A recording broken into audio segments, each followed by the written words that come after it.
Assalamualaikum warahmatullahi wabarakatuh. Yang kami hormati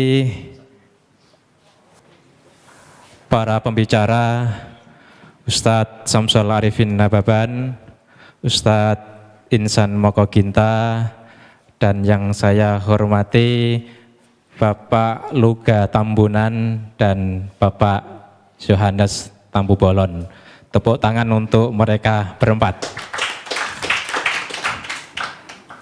Acara ini adalah acara debat dengan tema Who is Jesus? Siapa sesungguhnya Yesus, siapa sesungguhnya Isa? Agama Islam dan agama Kristen mengenal begitu dekat siapa sesungguhnya Yesus. Kepada Bapak Luga, monggo dipersilahkan. Siapakah Yesus? Jadi waktu Yesus berjalan di muka bumi, dia dengan berjalan dengan 12 rasulnya, banyak anggapan yang mengatakan karena di bangsa Israel itu masih banyak yang belum kenal Yesus. Ada yang berkata nabi, ada yang berkata rasul, ada yang berkata bahkan ada yang mengatakan bahwa Yesus itu nabi palsu. Di Matius 16 waktu itu Yesus bertanya kepada orang-orang yang di sekeliling dia. Dia berkata, menurut kamu siapakah anak manusia itu? Yesus ngomong seperti itu. Siapakah anak manusia itu?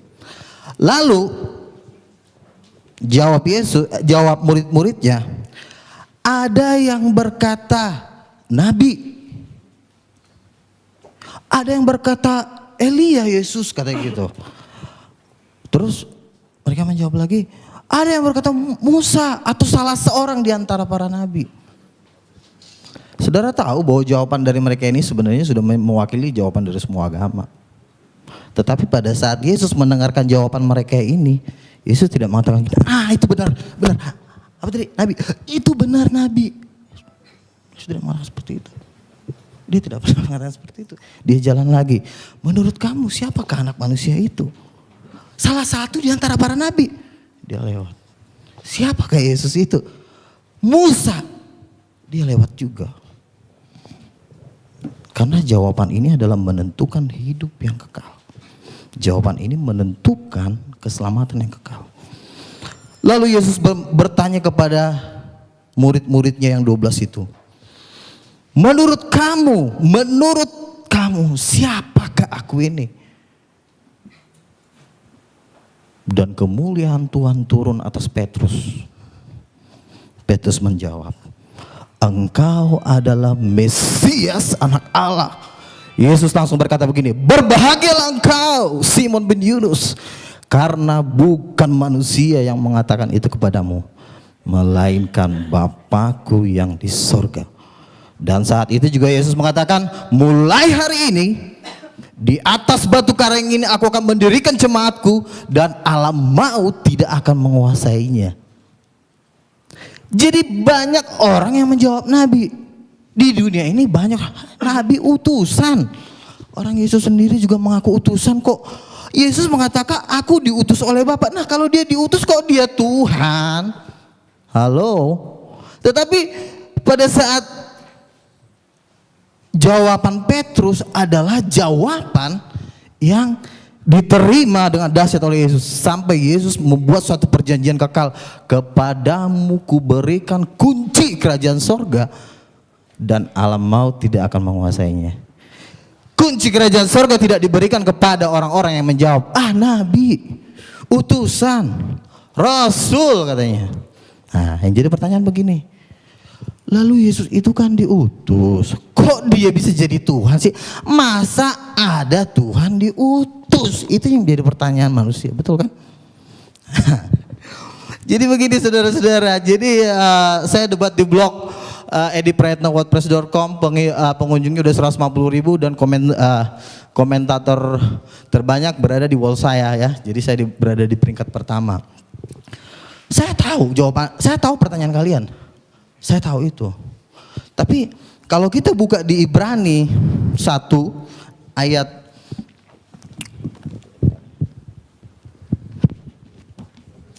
Ibrani 1 ayat yang kedua, saya bacakan dari sini. Maka pada zaman akhir ini ia telah berbicara kepada kita.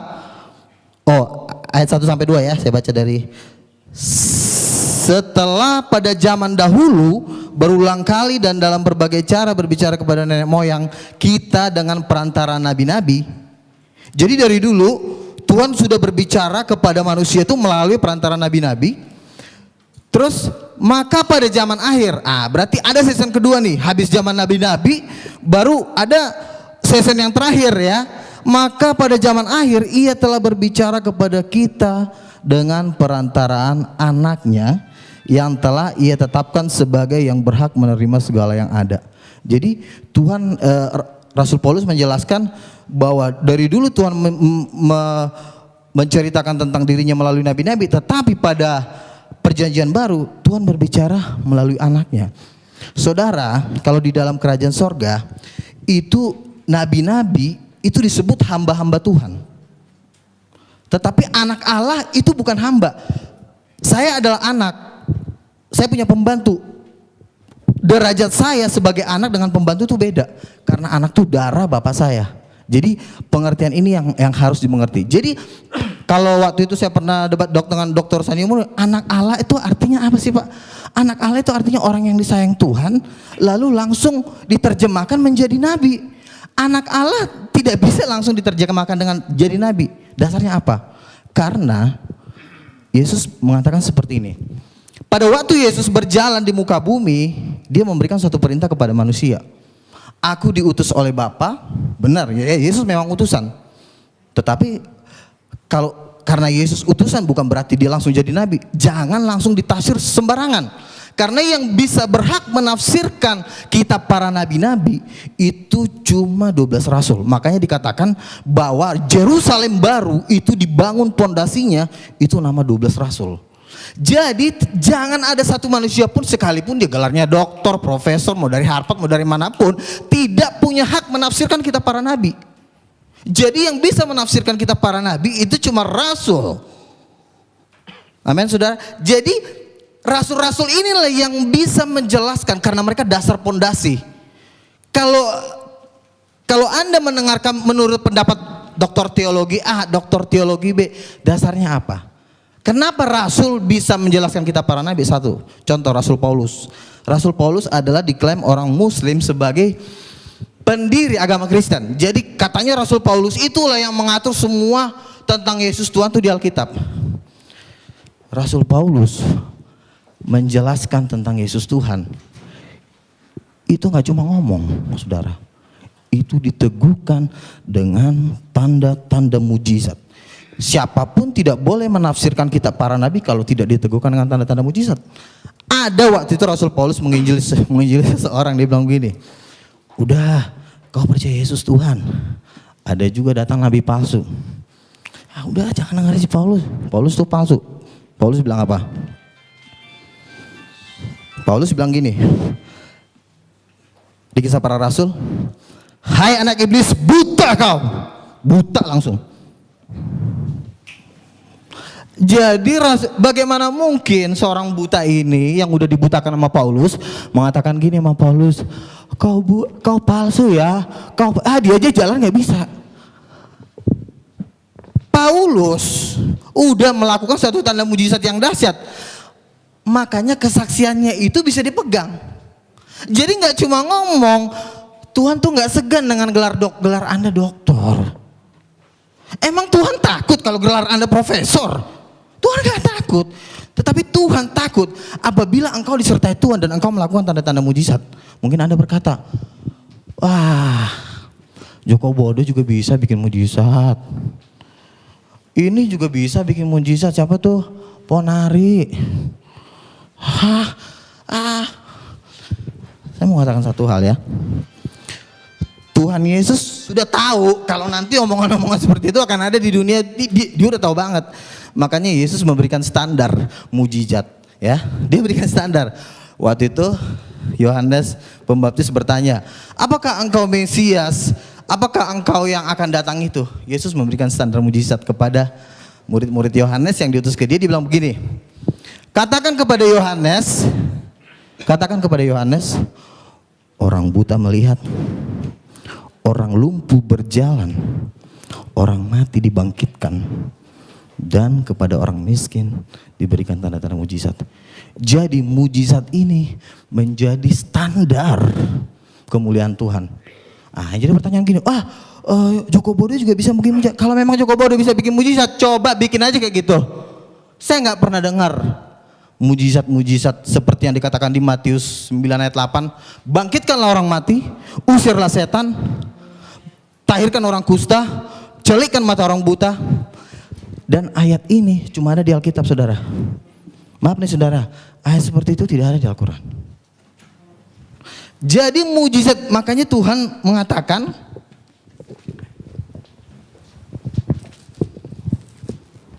saya bacakan dulu.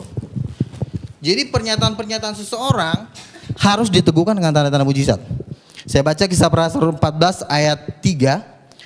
Paulus dan Barnabas tinggal berapa waktu lamanya di situ. Mereka mengajar dengan berani karena mereka percaya kepada Tuhan, dan Tuhan menguatkan berita tentang kasih karunia-Nya dengan mengaruniakan kepada mereka kuasa untuk mengadakan tanda-tanda mujizat.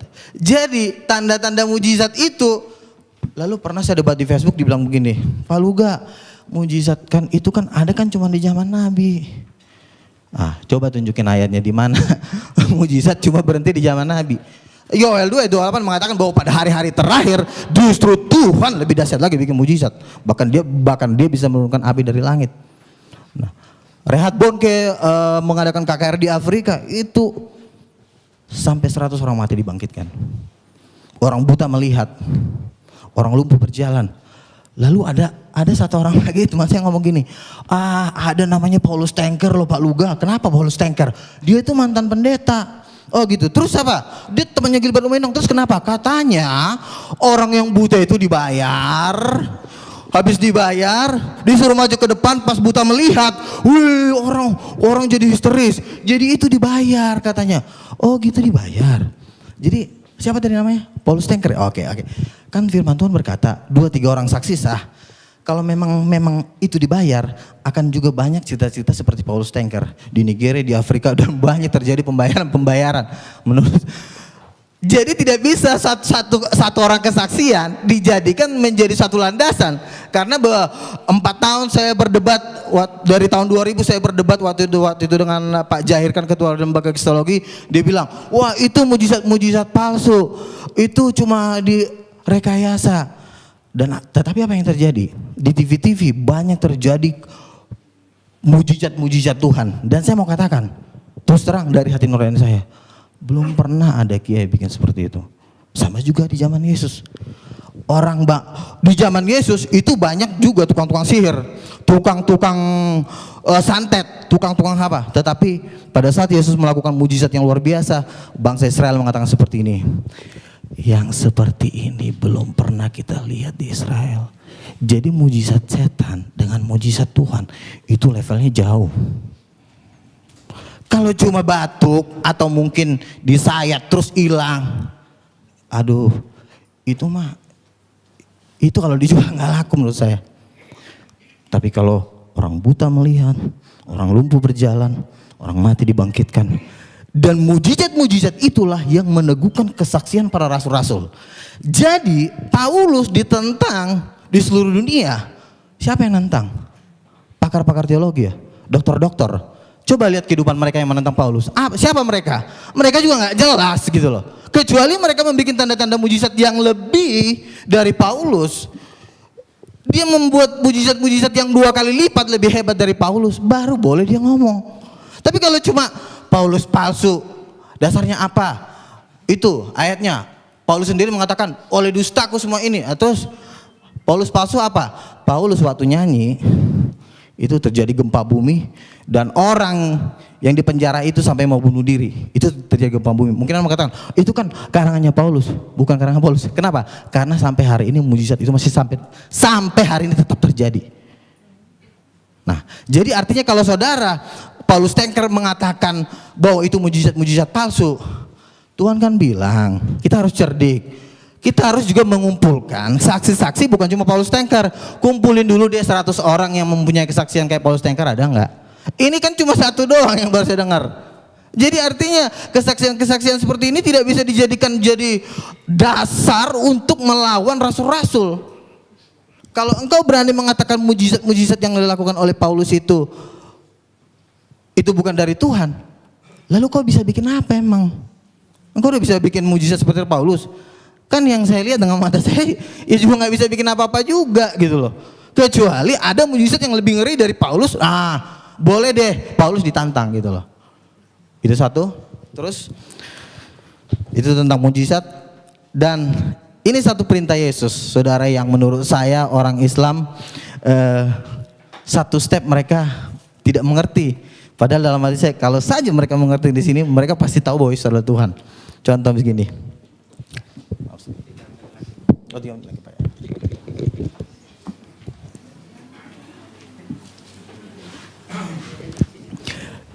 Yesus turun ke bumi, dia memberikan satu perintah. Perintahnya apa? Yesus berkata, percayalah kepada Allah, berdoalah kepada Allah. Orang Islam langsung amin, yes. Wih, sama dong sama kita. Yesus aja juga menyuruh orang berdoa kepada Allah. Wih, yes. Kita percaya kepada Allah, sama. Buktinya Yesus menyuruh orang berdoa kepada Allah. Berarti dia bukan Tuhan. Salah. Masih ada sambungannya. Inilah yang kalian gak pernah pelajarin. Apa? Yesus mengatakan seperti ini. Berdoalah kepada Allah. Terus sambungannya apa? Ada yang tahu nggak? Ada yang tahu nggak? Berarti nggak pernah baca Alkitab. Ayo, ada yang tahu nggak? Wah, katanya ini pakar-pakar kristologi semua nih. Katanya, wah, berdoalah kepada Allah. Sambungannya apa? Kan orang Muslim kan mengatakan gini, berdoalah kepada. Oh iya, sama. Kita disuruh percaya sama Allah. Terus itu masih ada sambungannya. Orang Islam nggak mau. Enggak. Percaya kepada Allah. Cukup. Menyembah Allah aja. Allahu Akbar. Kata Yesus, belum selesai. Enggak. Cuma itu aja. Yang penting berdoa kepada Allah. Belum selesai, kata Yesus. Dan apa yang terjadi di hari penghakiman?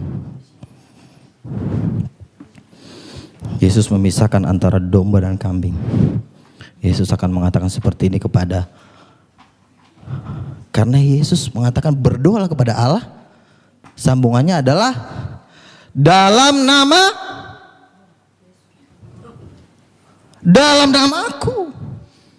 Jadi begini, oke. Sembah Allah, Allahu Akbar. Terus kata Yesus, harus pakai dalam namaku. Loh, kenapa harus pakai dalam namaku? Emang Yesus siapa? Ya kan?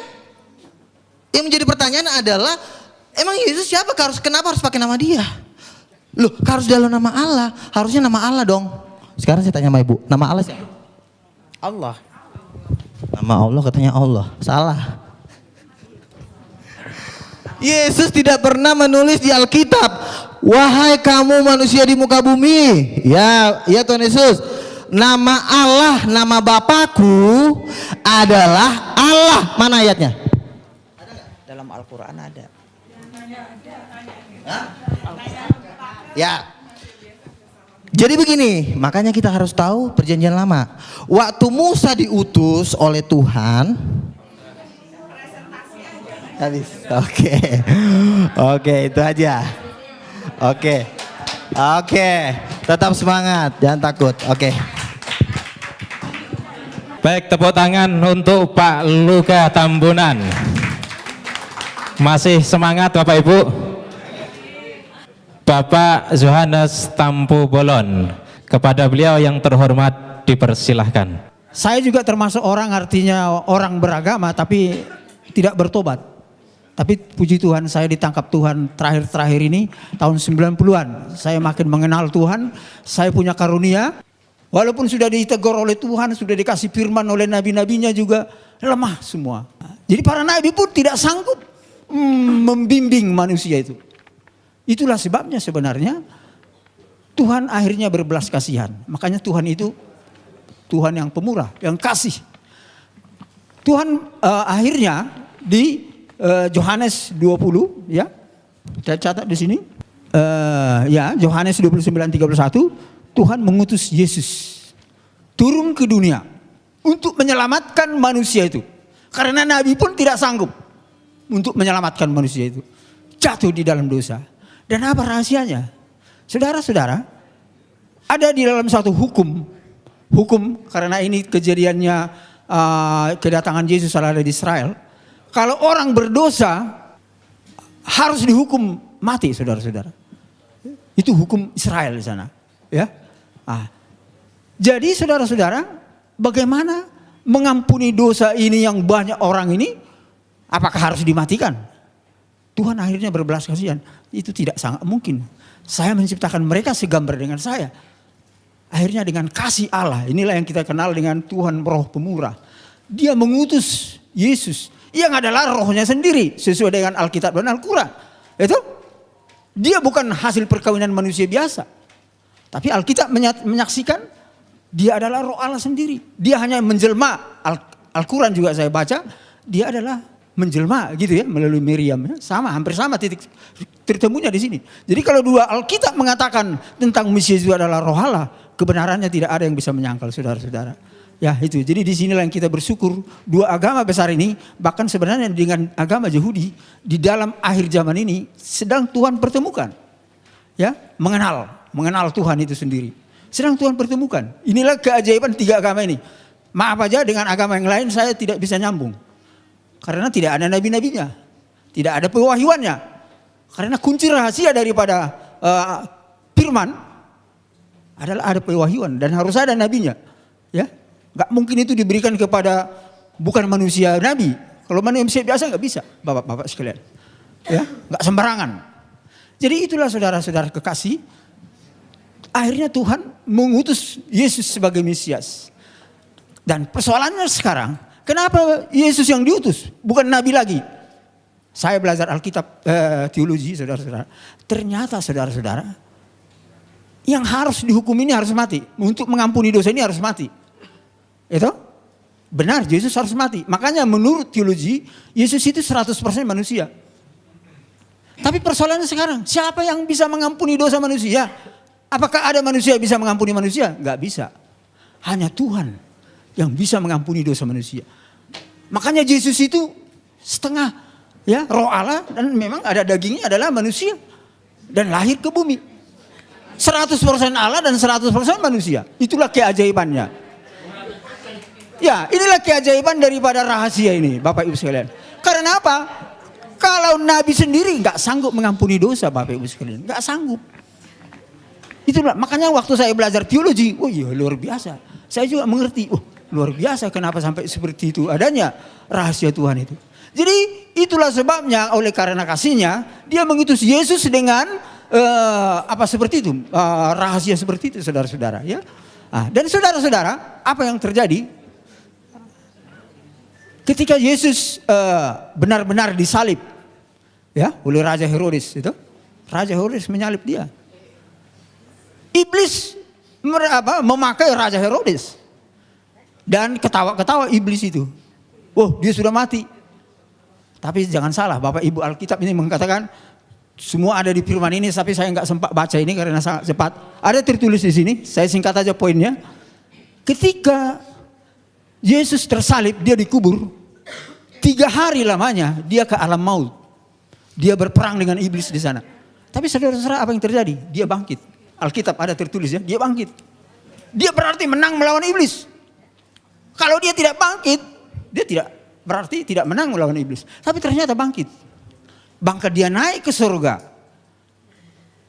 Dan firman-Nya ada dikatakan di sana, saya akan ke surga untuk menyiapkan tempat bagi umat manusia. Menyiapkan tempat. Ya, tetapi dia mengutus Roh Kudus. Itu kunci rahasianya di sini. Kenapa harus diutus Roh Kudus? Karena Roh Kudus inilah yang bisa, kalau kita percaya kepada Isa Al-Masih sebagai Mesias, ini Roh Allah yang bisa menyertai kita tiap hari. Itu ada di hati kita.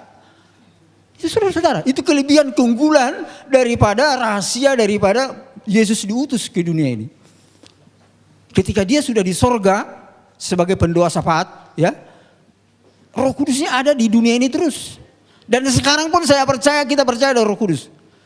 Alkitab mengatakan itu, bahkan Al-Quran juga mengakui ada Roh Kudus. Roh Allah, ya, Rohullah. Itu ada di mana-mana. Makanya Tuhan itu ada di mana-mana. inilah yang dinamakan elemen Trinitas. Elemen Trinitas. Bapa, Yesus, dan Roh Kudus.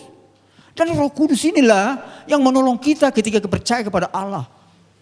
Ya, inilah yang luar biasa. Dan saudara-saudara, para rasul, para nabi disertai Roh Kudus. Kalau tidak ada Roh Kudusnya para nabi, wah itu bukan nabi, saudara-saudara. Bukan rasul itu namanya. Dan saya bersyukur saya telah diurapi oleh Roh Kudus ketika saya percaya kepada Isa. Bahkan saya ada kuasa dan pengalaman menghancurkan kuasa iblis. Oh, luar biasa Bapak Ibu. Kalau kita diurapi oleh Roh Kudus itu sendiri, kita ada kuasa, ada firman-Nya tertulis. Ada kuasa. Bisa, iblis itu bisa kita hancurkan. Kuasanya ya, jangan salah. Bahkan para dukun, maaf aja. Bisa, santet-santetnya itu bisa hancur. Dan santet dukun sudah berapa kali saya disantet, enggak mempan. Ada perlindungan Tuhan di dalam saya. Amin. Berapa kali? Jadi itulah bukti daripada kebenaran ilahi daripada Yesus yang menyelamatkan manusia. Itu kan selamat. Saya diselamatkan dari kekuatan gaib. Saya bahkan dikasih kuasa melawan kejahatan ya. Saya bukan dikasih kuasa untuk melawan kebenaran. Enggak. Melawan kejahatan. Bapak Ibu saudara-saudara, walaupun Yesus sudah tersalib dan sudah naik ke surga, iblis itu bapak-bapak ibu sekalian bertahu sampai sekarang masih bekerja. Saya kira Al-Quran dengan Alkitab sama. Iblis itu masih bekerja. Lihat aja sekarang ini. Banyak konflik, banyak perzinahan, banyak apa lagi? Korupsi. Oh ya, ini pekerjaan iblis saudara-saudara. Jadi dunia ini harus kita selamatkan. Ini rata-rata semua karena tidak mengenal Tuhan. Walaupun kadang-kadang mengenal Tuhan tapi setengah-setengah. Jatuh juga saudara-saudara. Lemah. Bayangkan. Itulah sebabnya saudara-saudara. Kita harus penuh Roh Kudus sebenarnya. Itu rahasia daripada firman Tuhan. Ya, kita penuh Roh Kudus. Dekat dengan Tuhan. Selalu berdoa. Ya, karakter kita harus bagus. Karakter saudara-saudara. Kalau karakter kita seperti iblis. Berantem. Teror. Wah itu seperti iblis. Maaf aja. Sifat iblis itu namanya. Bukan karakter Allah. Karakter Allah pendamai, kasih, mengampuni, memberi. Itu saudara-saudara. Tapi banyak faktor itu ada di saudara kita, ya, saudara kita Islam ya. Roh itu ada. Walaupun kadang-kadang ada roh yang lain-lain, yang mungkin yang tersesat sebagian ya. Saya tahu itu. Enggak semua saya tahu bahwa tersesat. Tapi sebagian lainnya juga banyak yang tersesat. Yang lainnya banyak sudah baik ya. Saya bersyukur ya, karena sudah banyak karakternya yang seperti karakter Allah. Bukan seperti membenci terus, menghakimi terus, menteror terus. Wah itu sifat-sifat iblis Bapak Ibu sekalian. Orang Kristen hampir nggak ada seperti itu. Karena ada Roh Kudus di dalam hati kita. Itu kelebihan dan keunggulan kita. Tapi lebih daripada itu ketika kita di dalam Roh Kudus, kecerdasan orang Kristen itu luar biasa. Karena roh itu menghidupkan, sehat jasmani, cerdas. Makanya penemu hadiah Nobel rata-rata orang Kristen, rata-rata. Amin. Ini bukan saya menambah, ini fakta. Walaupun saya nggak tahu ada satu muncul sekarang orang dari Ismail ya, 112 ya. Tapi kebanyakan itu orang-orang pengikut Isa Al-Masih saudara-saudara. Dan itulah namanya Yesus itu roh yang menolong dan menyelamatkan. Bahkan memberi kehidupan. Sampai dia cerdas menguasai teknologi sehingga manusia ini bisa hidup. Coba aja nggak ada ilmu pengetahuan. Coba ada nggak ada teknologi. Bagaimana mau hidup manusia ini? Kelaparan semua. Kelaparan semua. Bahkan saudara-saudara, saya ini namanya Yohanes. Bapak itu nama ini ajaib. Bernama Yohanes yang pertama adalah saksi daripada Yesus sebagai Mesias. Kedatangan yang pertama. Saya ini saudara-saudara dengan karunia daripada Tuhan nubuatan. Saya ini bermimpi, penglihatan, firman rema, mujizat dan pendengaran saudara-saudara. Ya, saya ini sudah kelas hamba Tuhan yang istimewa di hadapan Tuhan dan bisa menyingkapkan banyak rahasia. Bahkan tugas saya bernama Yohanes adalah menyaksikan Yesus yang datang sebagai hakim raja. Ini tugas saya saudara-saudara. Hakim yang lurus ada di Alkitab dan di Al-Quran. Itu harus datang. Itulah titik temu dan konsistensi daripada rencana Allah menyelamatkan dunia ini. Dia sebagai Mesias dan tapi dia harus datang sebagai hakim raja. Karena Bapak Ibu sekalian sampai sekarang ini masih banyak yang menolak Isa Al-Masih, Yesus sebagai jalan yang lurus. Makanya terjadi gempa dan banjir. Itu ada di Alkitab. Nggak tahu, maaf aja saya nggak tahu, nggak pernah di Al-Quran kalau ada puji Tuhan. Itu ada titik temunya, puji Tuhan. Tapi di Alkitab ada. Yesus yang datang sebagai hakim raja itu melalui gempa, api lumpur dan sebagainya. Puji Tuhan, ada titik temunya ya. Ini kebenaran. Dan ini sudah terjadi di Indonesia. Aceh. Apalagi? Jogja, api lumpur dan sebagainya. Dan itulah maksud Tuhan untuk menyelamatkan. Karena apa? Kalau kita lihat dunia ini termasuk Indonesia. Tidak hanya Indonesia ya, dunia. Sedang krisis namanya multidimensi. Saya orang ekonom, makanya Tuhan panggil saya sebagai orang ekonom. Ini yang saya tulis di buku saya ini. Bagaimana rahasia menyelesaikan krisis multidimensi. Saya menemukan teori ekonomi yang baru, saudara-saudara. Saya menemukan teologi yang baru. Ya, ini yang saya ceritakan ini secara singkat.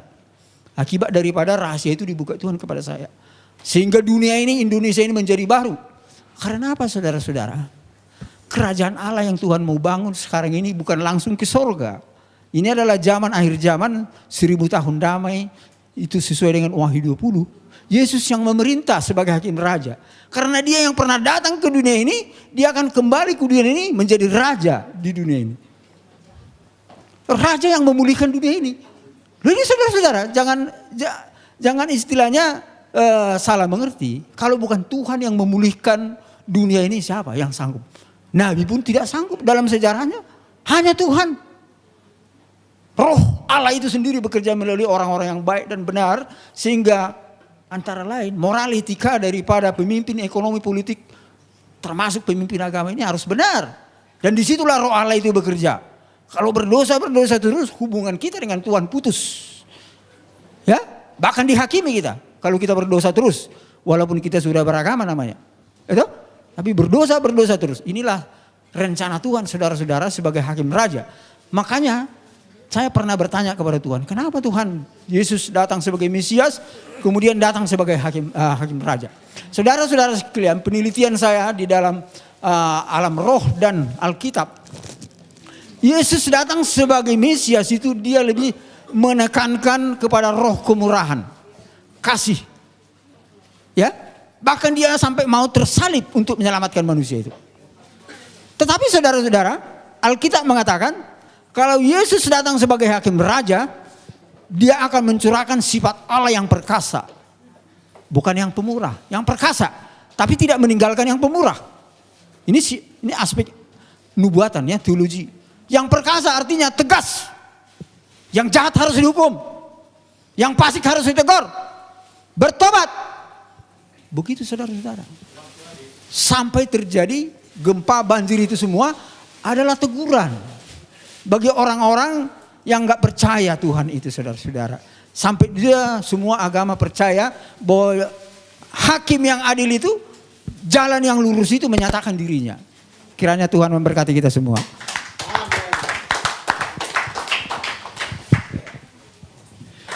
Untuk pembicara yang ketiga adalah Bapak Ustadz Insan LS Mokoginta. Kepada beliau dipersilahkan. Baiklah. Bismillahirrahmanirrahim. Assalamualaikum warahmatullahi wabarakatuh. Alhamdulillahillazi arsala rasulahu bil huda wa dinil haq liyuzhir 'ala dini kullihi walau karihal musyrikun. Asyhadu an la ilaha illallah wahdahu la syarikalah. Asyhadu anna Muhammadar Rasulullah la nabiyya ba'da amma ba'd. Bapak Ibu hadirin sekalian yang dirahmati oleh Allah Subhanahu wa taala, tadi kita telah mendengarkan paparan dari teman-teman kita pembicara dari Kristen, yaitu Bapak Luga Tambunan dan Pak Yohanes Tampu Bolon. Sebenarnya tema ini bukan hanya who is Jesus, masih ada sambungannya ya. Tema yang sudah kami sepakati saya dengan Pak Luga, who is Jesus? God or prophet? Maksudnya Tuhan atau Nabi ya, gitu Pak ya. Jadi siapakah Yesus, Tuhan atau Nabi? Nah, tadi kedua pembicara telah mempresentasikan tentang Yesus sebagai Tuhan dengan segala kelebihannya. Tapi untuk membantahnya nanti sebentar saja. Saya akan mempresentasikan dan membuktikan bahwa Yesus itu benar-benar nabi, bukan Tuhan, berdasarkan Alkitab. Setelah saya akan menggunakan Alkitab atau Bible untuk membuktikan bahwa Yesus itu nabi, bukan Tuhan, ya. Baik, kita lihat sini. Siapa yang paling tepat menjelaskan status Yesus Tuhan atau nabi dalam Alkitab atau Bible? Siapa yang paling pas? Ya, tentu saja jawabannya Allah, Yesus, dan mereka yang hidup sejaman dengan Yesus. Tentu kesaksian Allah dan Yesus itu paling kuat. Ya kan? Kemudian kesaksian dari orang-orang yang hidup sejaman dengan Yesus. Nah, saya akan memulai dari kesaksian yang paling rendah. Orang-orang yang hidup sejaman dengan Yesus. Karena mereka lah yang bergaul langsung dengan Yesus. Ya, beda dengan Pak Luga dan Pak Yohanes hidup 2000 tahun kemudian. Ya, tentu kesaksian orang yang bergaul dengan Yesus, yang berbicara langsung dengan beliau, mereka paling tahu siapa Yesus itu. Baik, kita lihat. Kesaksian orang yang hidup sejaman dengan Yesus mengatakan siapa Yesus itu pada saat itu. Matius 21 ayat 11. Dan orang banyak itu menyahut, inilah Nabi Yesus dari Nazaret di Galilea. Itu kan tertulis di Injil. Saya akan 100% menggunakan Bible. Inilah Nabi Yesus dari Nazaret di Galilea. Markus 14 ayat 65. Lalu mulailah beberapa orang meludahi dia dan menutupi mukanya dan meninjunya sambil berkata kepadanya, hai Nabi, cobalah terka. Malah para pengawal pun memukul dia. Jadi mereka yang hidup sejaman Yesus mengatakan Yesus Nabi. Nabi Yesus. Ya. Tapi orang Kristen tidak mau mengatakan Nabi Yesus. Kalau Nabi Isa. Nabi Isa. Kalau Yesus Tuhan Yesus katanya. Tapi kalau kami dalam Islam ya Nabi Isa. Berarti Yesus itu Nabi. Nah, selanjutnya kita lihat. Banyak ayat-ayat yang berbicara seperti ini. Katanya kepada mereka, apakah itu? Jawab mereka, apa yang terjadi dengan Yesus orang Nazaret? Dia adalah seorang nabi. Yohanes 7 ayat 40, berapa orang di antara orang banyak yang mendengarkan perkataan-perkataan itu berkata, dia ini benar-benar seorang nabi. Ya, ia adalah seorang nabi. Jadi, mau diulang yang tadi? Enggak, langsung ya. Jadi tadi kesaksian orang yang hidup sejaman dengan Yesus mengatakan Yesus itu adalah nabi. Saya lebih percaya kepada orang yang bergaul dan hidup sejaman dengan Yesus ketimbang orang yang hidup 2000 tahun kemudian. Kemudian Yesus sendiri yang memberi kesaksian. Ini derajat lebih tinggi karena Yesus sendiri yang memberi kesaksian. Injil itu ada 4. Matius, Markus, Lukas, dan Yohanes. Ternyata keempat Injil semua Yesus mengaku dengan jujur dan polos dia itu nabi. Lalu mereka kecewa dan menolak dia. Maka Yesus berkata kepada mereka, titik 2 koma pembuka. Berarti ini ucapan Yesus kan? Seorang nabi dihormati di mana-mana kecuali di tempat asalnya dan di rumahnya. Jadi Yesus sendiri yang memberi kesaksian dia itu nabi. Injil Markus, maka Yesus berkata kepada mereka, seorang nabi dihormati di mana. Injil Lukas, nabi. Injil Yohanes, nabi. Ini ucapan Yesus sendiri loh. Ya kan? Kita lebih tentu jelas sekali, jauh lebih kuat kesaksian Yesus ketimbang kesaksian orang-orang yang hidup zaman di dalam Alkitab. Ya, Pak Luga boleh lihat. Ya. Pasal 5 ayat 29. Tetapi Petrus dan rasul-rasul itu menjawab, katanya kita harus lebih taat kepada Allah daripada kepada manusia. Iya, kita lebih taat kepada Allah daripada manusia. Nah, tentu setelah Allah, Yesus kan baru manusia. Kalau tadi kesaksian manusia, Paulus. Sekarang kesaksian Yesus tentu jauh lebih kuat. Apalagi kesaksian Allah kan. Kita lihat, Allah itu bukan manusia. Di dalam Alkitab 1 Samuel 15:9 lagi sang mulia dari Israel tidak berdosa dan ia tidak tahu menyesal sebab ia bukan manusia. Aku tidak akan melaksanakan murkaku yang bernyalanya, itu tidak akan membinasakan Efraim kembali, sebab aku ini Allah dan bukan manusia. Nah, kemudian lihat, saksian Allah lebih kuat tadi kan. Nah, di dalam Ulangan 4 ayat 3, engkau diberi melihatnya untuk mengetahui bahwasanya Tuhanlah Allah, tidak ada yang lain kecuali Dia. La ilaha illallah. Ulangan 4:39, sebab itu ketahuilah pada hari ini dan camkanlah bahwa Tuhanlah Allah yang di langit, di atas dan di bumi dan di bawah, tidak ada yang lain. La ilaha illallah. Kemudian Ulangan 6 ayat 4, dengarlah hai orang Israel, Tuhan itu Allah kita, Tuhan itu Esa. Esa berarti satu, bukan dua, bukan dia. Kesaksian Allah lebih kuat. Tadi sudah dibacakan tadi kan?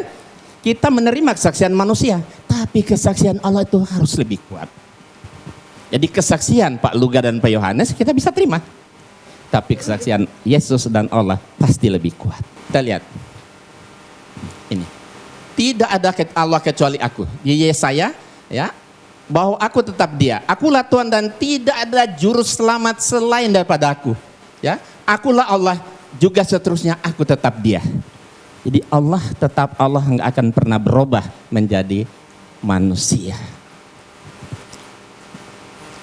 Kemudian kita lihat banyak, akulah Tuhan dan tidak ada yang lain. Tidak ada yang lain di luar aku. Akulah Tuhan dan tidak ada yang lain. Akulah Tuhan dan tidak ada yang lain. Ya, akulah Tuhan yang terdahulu dan akulah yang terkemudian. Tidak ada yang lain selain daripada aku. La ilaha illallah. Inilah sebenarnya ajaran tauhid yang ada dalam Alkitab, tapi sayang saudara-saudara kita tidak mengamalkan. Kalau mereka amalkan, beda mereka dengan kita tipis sekali. Ya, yang jadi jurang pemisah Islam dan Kristen yaitu karena mereka menuhankan Yesus. Inilah sebenarnya, makanya inilah jadi debat kita hari ini. Ya, kita akan lihat mana sebenarnya sih yang benar. Yesus itu sebenarnya Tuhan atau Nabi. Oke, biarlah Yesus sendiri yang memberi kesaksian. Ya, sebab itu, sebab aku berkata-kata bukan dari diriku sendiri, tapi Bapa yang mengutus aku. Berarti Dia utusan. Utusan kan Nabi kan? Menyembah Tuhan. Nah, ini kata Yesus. Yesus berkata kepada iblis, "Nyala iblis." Ketika iblis menggoda Yesus, ya, di atas satu gunung yang tinggi, iblis berkata kepada Yesus, "Semua kerajaan dunia ini akan aku berikan kepadamu asal engkau sujud menyembah aku," kata iblis. Terus Yesus marah, diusir iblis itu. "Nyala iblis, sebab ada tertulis, engkau harus menyembah Allah Tuhanmu dan hanya kepada Dia saja engkau berbakti." Jadi menyembah itu hanya kepada Allah yang disembah oleh Dia. Yesus tidak mengatakan, "Nyala iblis, sebab ada tertulis, engkau harus menyembah aku karena aku ini Tuhan atau Allah." Engkau harus menyembah kepada Tuhan Allahmu dan hanya kepada Dia. Jadi menyembah itu hanya kepada Allah yang disembah oleh Dia. Yesus tidak mengatakan, "Nyala iblis, sebab pada tertulis, engkau harus menyembah aku karena aku ini Tuhan atau Allah."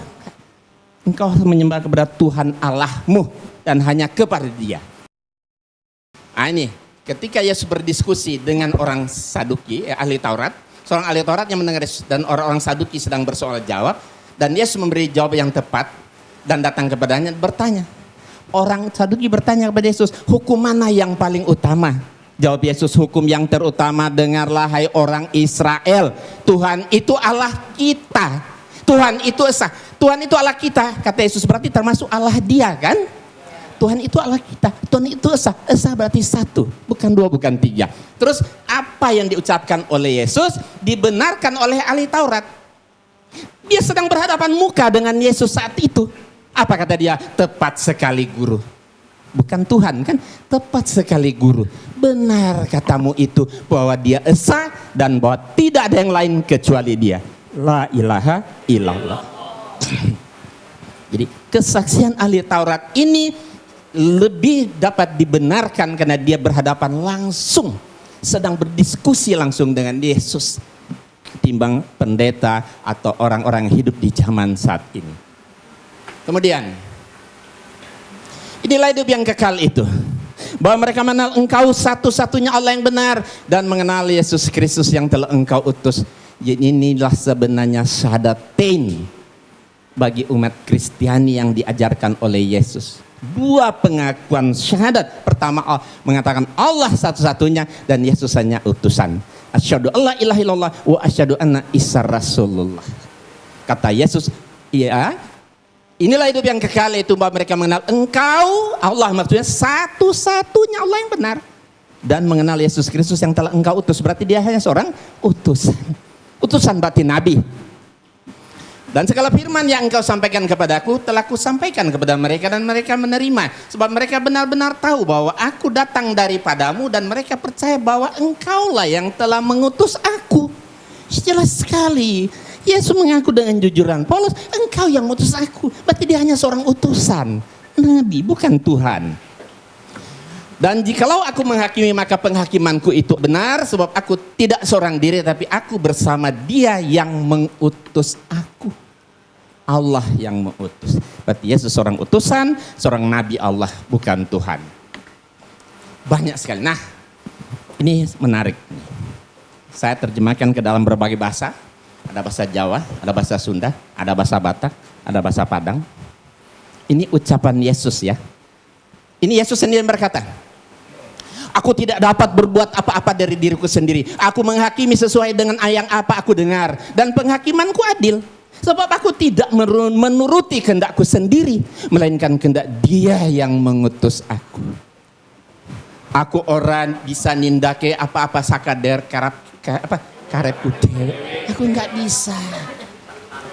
Ya kan? Ini bahasa Sunda. Ya. Jadi kalau Yesus itu Tuhan, tidak mungkin masa ada Tuhan nggak bisa berbuat apa-apa. Masa ada Tuhan yang nggak bisa menuruti kehendaknya sendiri. Kenapa dia nggak bisa? Karena dia bukan Tuhan, dia cuma nabi. Dia hanya seorang utusan Tuhan. Wajar. Ya kan? Nah, nih bahasa Toba. Nah ini barangkali orang Batak, pembicara kita di 3 depan ini Batak. Nah mungkin bisa dilihat ini. Ya, Batak Toba. Artinya sama seperti tadi. Ini ada orang Padang, ambok indak dapet, doh mampu buat. Aku nggak bisa berbuat apa-apa. Ya enggak mungkin ada Tuhan dan nggak bisa berbuat apa-apa dong. Ya kalau menempatkan Yesus jadi Tuhan jadi lemah ini kan. Kenapa Yesus nggak bisa? Karena dia bukan Tuhan, dia hanya seorang nabi, utusan Allah, Rasulullah. Nah baik, kita lihat ini ya. Sudah kita perhatikan artinya tadi. Nah sekarang kita lihat. Setiap yang tidak bisa berbuat apa-apa atas dirinya sendiri pasti bukan Tuhan. Yesus tidak bisa berbuat apa-apa atas dirinya sendiri, berarti Yesus bukan Tuhan. Setiap yang tidak bisa menuruti kehendaknya sendiri berarti pasti bukan Tuhan. Yesus tidak bisa menuruti kehendaknya sendiri, berarti Yesus bukan Tuhan. Setiap yang mengaku diutus oleh Tuhan, pasti bukan Tuhan. Yesus mengaku diutus oleh Tuhan, berarti Yesus bukan Tuhan. Mudah kan? Nah, jadi kesimpulannya, Yesus bukan Tuhan, tapi dia seorang nabi. Terakhir, satu lagi. Yesus sangat ketakutan kepada malaikat. Ya, di sini kita bisa lihat ini ayat Bible.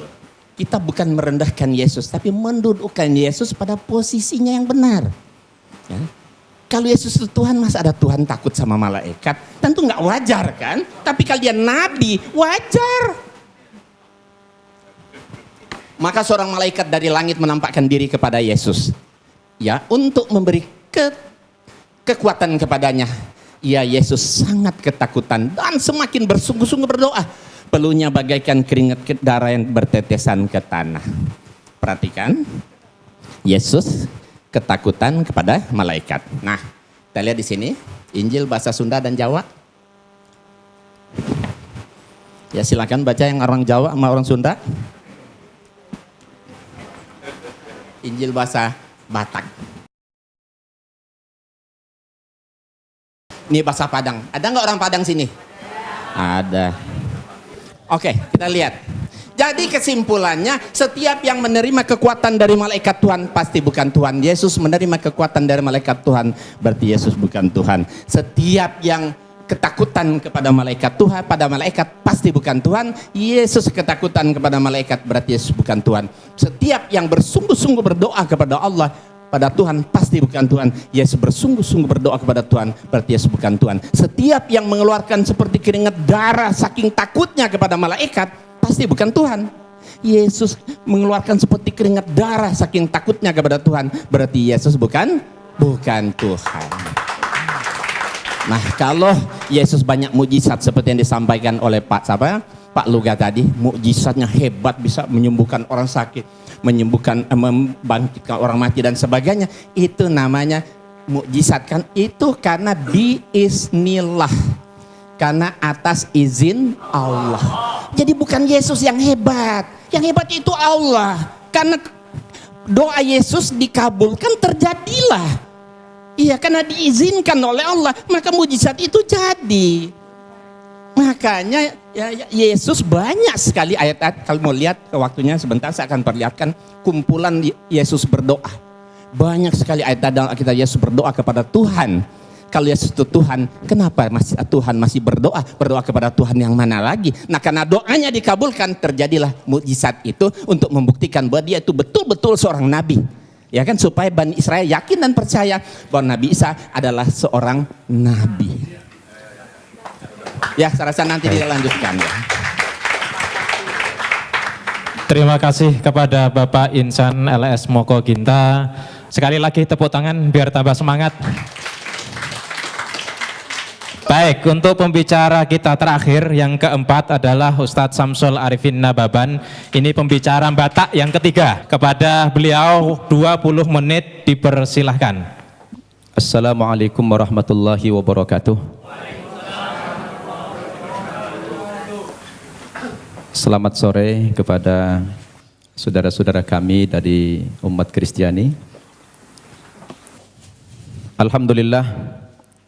Wassalatu wassalamu ala rasulillah wa ala alihi wa sahbihi wa mawalah, amma ba'd. Yang kita hormati saudara kita, pembicara dari umat Kristiani, Bapak Pendeta Luga Tambunan, dan juga Bapak Pendeta Johannes Tampu Bolon. Juga yang kita hormati pembicara dari pihak Muslim, Ustadz Haji Insan LS Moko Ginta.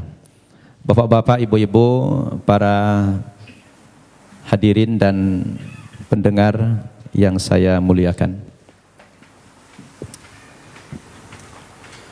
Pertama sekali, saya secara pribadi sangat mengapresiasi acara dialog yang semacam ini, yang menurut hemat saya kegiatan dialog ini sudah lama sekali tidak pernah dibudayakan oleh masyarakat kita, dialog lintas agama. Dan mudah-mudahan kita yang menghidupkan kembali tradisi ini untuk kemudian diikuti oleh generasi kita yang lain. Al-Quran sendiri memang memerintahkan kepada umat Islam untuk senantiasa membudayakan dialog. Dan dialog itu salah satu perintah Allah dan juga salah satu metode, salah satu cara untuk menyampaikan misi-misi kita. Al-Quran sendiri yang berjumlah 6.236 ayat kurang lebih, hampir sepertiga berbicara tentang dialog. Apakah itu dialog Allah dengan malaikat, dialog Allah dengan para nabi, dialog nabi dengan para orang tua dan anaknya, dialog Nabi dengan umatnya, itu banyak kita jumpai dalam Al-Quran. Nah, salah satu dialog yang dianjurkan dalam Al-Quran ini adalah kita berdialog dengan saudara-saudara kita yang non-Muslim. Seperti yang Allah perintahkan dalam surat Al-Ankabut ayat 46. A'udzu billahi minasyaitonir rajim. Wa la tujadilu ahlal kitabi illa billati hiya ahsan. Janganlah kamu berdebat dengan orang-orang Yahudi dan Nasrani atau orang ahli kitab, terkecuali dengan cara yang terbaik, bukan baik, Al-Quran memerintahkan bukan baik, tetapi harus dengan cara yang terbaik. Kalau sudah terbaik ini dalam segala aspek, pilihan materinya, maudhu yang dibicarakan, susunan katanya, bahasanya, dan lain sebagainya. Karena dialog ini adalah salah satu cara kita untuk menyampaikan kebenaran. Demikian juga dalam surat An-Nahl ayat 125. Allah mengatakan, A'udzubillahi minasyaitonir rajim. Ud'u ila sabili rabbika bil hikmah wal mau'izatil hasanah wajadilhum billati hiya ahsan. Ajaklah manusia itu ke jalan Tuhanmu, kepada kebenaran, kepada Islam. Dengan cara apa kita mengajak mereka? Yang pertama kata Allah, bil hikmah, dengan penuh kebijaksanaan. Yang kedua, dengan memberikan nasihat-nasihat dan pelajaran-pelajaran yang berguna, yang bermanfaat, yang mudah dicerna. Dan yang ketiga, kepada orang yang berbeda keyakinan dengan kamu, kata Allah, wajadilhum billati hiya ahsan. Berdialog atau berdebat dengan mereka, tetapi dengan cara yang terbaik, kata Allah. Jadi dialog itu sebetulnya dalam Islam, Pak Tambunan, Pak Tampu Bolon, merupakan perintah agama yang harus dibudayakan. Bahkan Allah sendiri ketika hendak menciptakan manusia ini dialog dulu dengan malaikat. Nah, Allah itu dialog dengan malaikat. Karena cara-cara dialog itu adalah cara yang paling efektif. Oleh karena itu saya melalui mimbar ini, melalui forum ini mengingatkan kita semua, memang dialog itu tujuannya bukan mencari menang kalah. Ya, dialog itu bukan mencari kemenangan atau kekalahan. Tetapi dialog itu sebuah sarana kita untuk menyampaikan kebenaran, untuk dakwah. Itu makanya dakwah dalam pandangan agama Islam, Pak Tambunan, dakwah itu tujuannya adalah mengajak. Begitu juga Pak Tampu Bolon ceramah. Saya tadi membayangkan Bapak berdua ini mempresentasikan materinya dengan hujjah, dengan dalil-dalil yang jelas. Justru malah terbalik, yang paling banyak bicara Alkitab malah Pak Insan dari Muslim.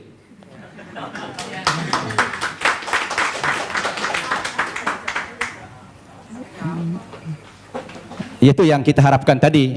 Saya pun pengen tahu banyak, tapi sudah terlanjur beliau tadi mempresentasikan dengan gaya retorika, gaya ceramah, ya apa boleh buat ya. Saya tadi berharap dialog ini dengan cara-cara yang ilmiah, tidak dengan ceramah, tapi menggunakan dalil. Ada dua dalil yang bisa kita pakai. Pertama, dalil nakli, teks atau konsep. Yang kedua, dalil akli, akal atau logik. Dua hal ini bisa menangkap kebenaran yang sedang kita diskusikan hari ini, yang mengambil tema siapa itu Yesus, Tuhan atau Nabi.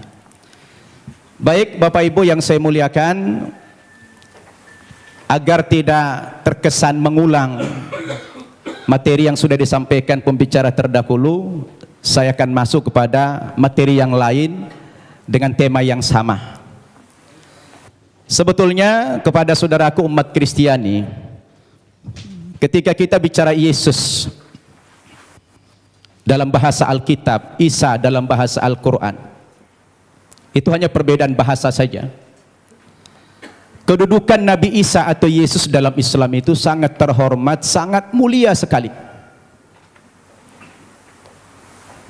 Bahkan kami bukan sekedar menghormati atau memuliakan Nabi Isa, tetapi Nabi Isa itu menjadi salah satu rukun iman kami, yang kami tidak sah menjadi seorang muslim apabila mengingkari kerasulan Nabi Isa itu. Tetapi memang kedudukannya dalam Islam, Nabi Isa itu adalah seorang nabi, seorang utusan Tuhan, bukan sebagai Tuhan, bukan pula sebagai anak Tuhan, seperti yang diimani oleh saudara kita umat Kristiani. Berdasarkan dalil yang begitu banyak, baik dengan pendekatan Al-Quran maupun pendekatan Alkitab. Saya ulangi, umat Islam wajib beriman kepada Yesus. Tidak sah iman umat Islam kalau tidak percaya kepada Yesus sebagai seorang rasul, sebagai seorang nabi. Bayangkan itu Pak Tambunan, Pak Tampu Bolon, batal imannya orang Islam kalau mengingkari salah satu seorang nabi itu.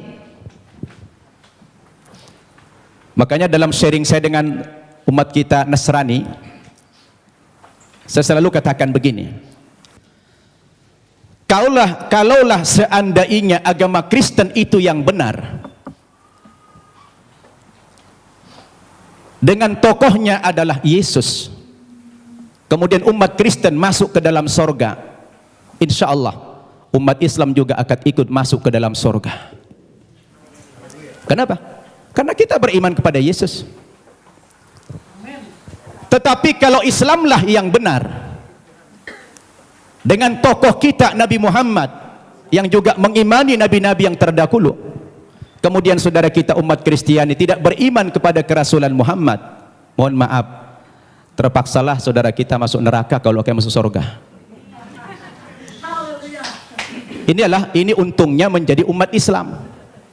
Kenapa? Karena apa yang mereka imani kita imani juga, tetapi apa yang kita imani mereka tidak imani. Itulah perbedaan yang mendasar antara kita dengan umat Kristiani. Hanya persepsi tentang Nabi Isa, dia Tuhan atau Nabi. Berdasarkan ayat-ayat Alkitab yang sudah dipaparkan begitu banyak oleh Ustadz Insan Mokoginta tadi, ternyata ratusan ayat yang kontradiksi. Ada yang mengatakan Nabi Isa itu Tuhan, ada yang mengatakan dia Nabi. Oleh karena itu, saya ingin mengajak antum semua untuk merenung. Ketika kita berbicara Yesus itu Nabi atau Tuhan, apa yang menjadi parameter kita? Siapa yang paling punya otoritas membicarakan tokoh ini, Tuhan atau Nabi? Menurut hemat saya, yang paling punya otoritas bukan pribadi-pribadi, bukan manusia, bukan pendeta, bukan ustadz, tetapi yang paling punya otoritas membicarakan tokoh ini mestinya adalah sumber agama itu sendiri, yaitu Alkitab atau Al-Quran. Betul tidak? Harus sumber agamanya itu yang menjadi tolok ukur. Sekarang kita pertanyakan, dari dua kitab suci ini, Al-Quran maupun Alkitab, yang mana yang memenuhi kriteria sebagai sebuah kitab suci? Nah, ini perlu kita uji. Ini perlu kita uji. Kita capek bicara ngalur ngidul, mengangkat dalil-dalil. Kalau dalil itu tidak representatif, tidak rasional, saya pikir juga percuma. Sekarang kita harus bicara dari dua kitab suci ini. Kenapa dikatakan dia kitab suci? Coba Bapak Ibu saya tanya. Ada buku? Coba ada buku? Coba buku. Ya, itu aja, taruh, minjam dulu. Ya. Bapak Ibu saya tanya. Ini kata lainnya apa? Kitab suci. Oke. Ini apa namanya? Buku. Buku kan? Bapak Ibu saya tanya. Ini sama ini bahan bakunya sama tidak? Sama-sama apa? Sama-sama kertas. Kenapa dalam penamaan jadi beda? Yang ini dikatakan kitab suci, yang ini dikatakan buku. Kenapa jadi beda namanya? Padahal bahan bakunya sama-sama kertas. Yang membedakan apanya? Ternyata yang membedakan kontennya, isinya. Dia dikatakan kitab suci karena memuat firman-firman Tuhan Zat yang Maha Suci. Kenapa dikatakan ini buku? Karena dia adalah buatan manusia dan manusia tidak ada yang suci. Betul tidak? Sekarang mari kita uji. Kalau kita sepakat apa yang membedakan buku dengan kitab suci adalah terletak pada kontennya. Kalau kitab suci itu adalah memuat firman-firman Tuhan. Ketika kita uji Bapak Ibu, 5 kriteria minimal kalau kita ingin menguji apakah kitab suci itu benar apa tidak. Yang pertama, sebuah kitab suci itu akan dikatakan benar apabila dia murni datang dari Allah, 100% datang dari Allah. Dan tidak ada intervensi manusia di dalam kitab suci itu dalam bentuk kontennya setinggi apapun otoritas manusia itu. Betul tidak? Termasuk di dalamnya Nabi. Makanya kalau kita baca Al-Quran, ini 100% firman Tuhan. Tidak ada perkataan Nabi Muhammad di sini.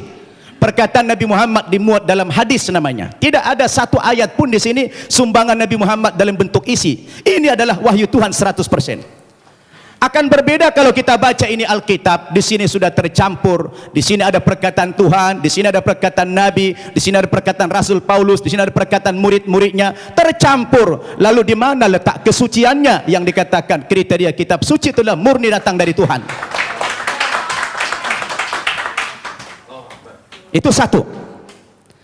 Yang kedua, kriteria kitab suci itu dikatakan benar apa tidak? Apabila kitab suci itu ditulis pada zaman kitab suci itu datang, yang diterima oleh Nabi yang menerima kitab suci tersebut. Saya tanya, Al-Quran kapan ditulis? Ketika Nabi Muhammad masih hidup. Dia suruh sahabat menulis Al-Quran. Karena dia tidak bisa membaca, tidak tahu menulis, dia minta bantuan sahabat. Sahabat menulis. Dan dia hidup sezaman dengan Nabi. Begitu selesai ditulis oleh sahabat, dikonfirmasi tulisan dengan bacaan Nabi. Sama apa tidak? Di cross check. Supaya tidak terjadi manipulasi. Kenapa? Karena kitab suci itu jadi pedoman. Sekarang Alkitab kita tanya, kapan ditulis? Lalu siapa tokoh yang menerima Alkitab? Alkitab ditulis bukan pada zaman Nabi Isa masih hidup. Tapi sudah sekian puluh tahun, bahkan sekian ratus tahun. Yesus sudah tidak ada di dunia ini, baru ada pembukuan Alkitab. Terus bagaimana seorang penulis akan mengkonfirmasi kepada yang menerima wahyu itu? Maka kemungkinan terjadi manipulasi sangat mungkin. Sebab yang namanya wahyu itu haruslah dari Tuhan, tidak boleh dari rekayasa atau karangan manusia. Betul tidak? Dua itu kriteria, dan Alkitab gugur menurut hemat saya di situ. Yang ketiga, kriteria kebenaran sebuah kitab suci itu adalah seorang penulis wahyu secara moral haruslah orang yang jujur, terpercaya, bukan pendusta. Penulis Al-Quran adalah orang yang jujur. Sekarang penulis Alkitab, bagaimana Alkitab disandarkan kepada Yesus, disandarkan kepada Musa, disandarkan kepada Nabi yang lain, sementara sang penulis tidak pernah jumpa dengan yang menerima wahyu itu? Bagaimana ini? Maka gugurlah kesucian kitab tersebut. Kemudian yang keempat, kriteria kebenaran kitab suci itu adalah apabila isi kitab suci itu tidak kontradiksi, satu isi dia. Kalau sudah bertentangan satu ayat dengan ayat yang lain, lalu yang mana yang mau dipegang?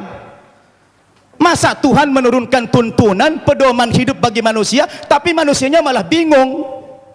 Yang ini mengatakan Yesus Tuhan, yang ini mengatakan Nabi. Loh, yang mana mau diikutin? Ternyata kalau kita baca Alkitab sendiri, tidak pernah kata-kata dari Yesus yang muncul pengakuan bahwa dia adalah Tuhan. Kalau kita baca dalam Injil Markus pasal 12 ayat 28 dan 29, ternyata Yesus sendiri mengatakan Tuhan itu adalah Allah yang Esa. Itu ada dalam Alkitab yang sudah dibaca oleh Pak Insan tadi. Lalu siapa yang mengatakan Yesus Tuhan? Itu Paulus ternyata. Yang mengatakan dia Tuhan itu Paulus, bukan Yesus. Semestinya Yesuslah yang lebih berhak mengatakan kalau dia Tuhan. Rupanya kita baca dalam Alkitab, saya tidak tahu Pak Tampu Bolon sudah baca belum itu. Ya, kalau kita baca dalam Alkitab, ternyata yang mengatakan dia Tuhan itu adalah Paulus. Dalilnya di mana?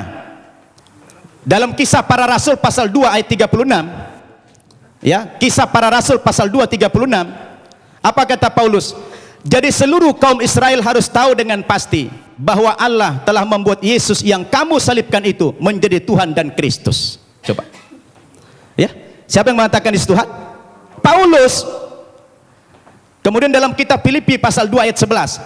Dan segala lidah mengaku Yesus Kristus adalah Tuhan bagi kemuliaan Allah Bapa. Nah, dia yang mengatakan itu Paulus. Sekarang timbul pertanyaan, Paulus itu siapa?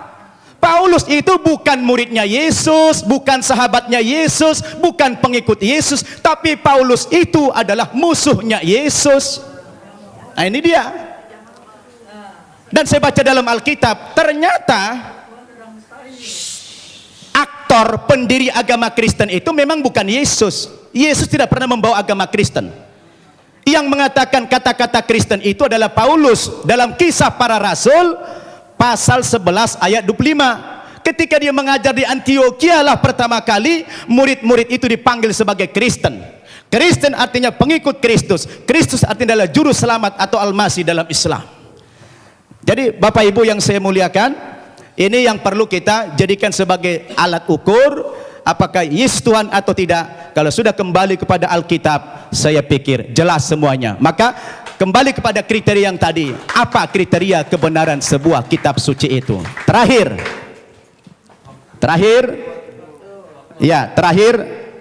kalau saya baca dalam Alkitab, ada beberapa alasan-alasan yang mengatakan dalam iman Kristiani dikatakan dia Tuhan. Yang pertama, rupanya karena Yesus itu lahir tidak punya bapak.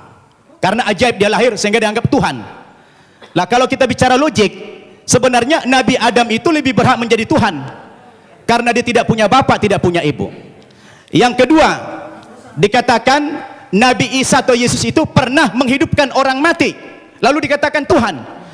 Tapi saya baca dalam 1 Raja-Raja pasal 17 ayat 20 sampai 22, rupanya bukan Yesus satu-satunya yang pernah menghidupkan orang mati. Ada nabi yang lain namanya Elia. Elia juga pernah menghidupkan orang mati. Lalu kenapa Elia tidak dipanggil Tuhan? Ini menjadi pertanyaan yang menarik sekali. Sayang sudah dekat, saya sudah habis waktunya. Jadi terima kasih Bapak Ibu. Mudah-mudahan dialog kita terus berkembang. Wassalamualaikum warahmatullahi wabarakatuh. Waalaikumsalam warahmatullahi wabarakatuh. Bapak Ibu, inilah saatnya Bapak Ibu untuk bertanya. Assalamualaikum warahmatullahi wabarakatuh. Nama saya Winda dari BSD. Saya mau menanggapi masalah yang kita di Islam adalah kita diperintahkan juga dihimbau untuk berdebat seperti yang dikatakan bermusyawarah kepada Islam. Saya sering bermusyawarah dengan teman saya di Malang. Dia orang Kristiani, bergereja di Betani, dan dia mengaku sekolah pendeta.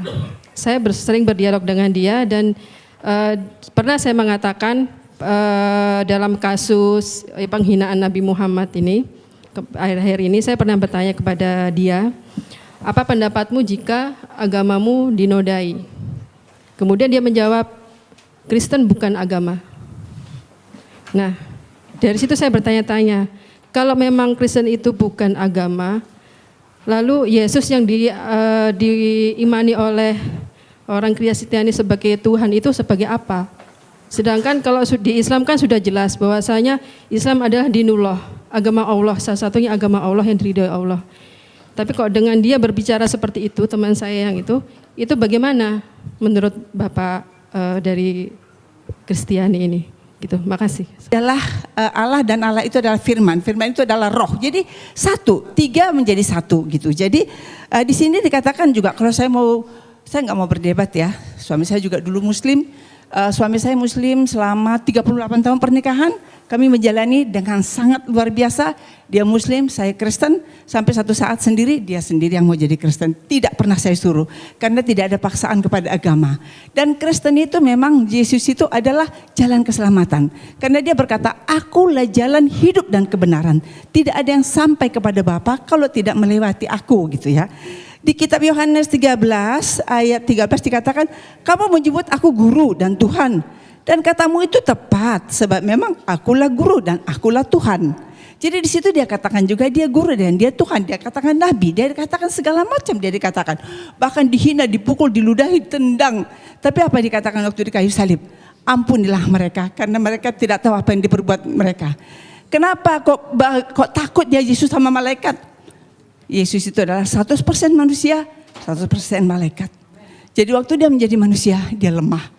Siapapun kita, waktu kita menghadapi kematian, kita takut, ya. Jadi sebagai manusia, dia takut. Dia takut, tetapi sebagai Allah dia tidak takut. Karena biarlah aku mati untuk menyelamatkan umat manusia.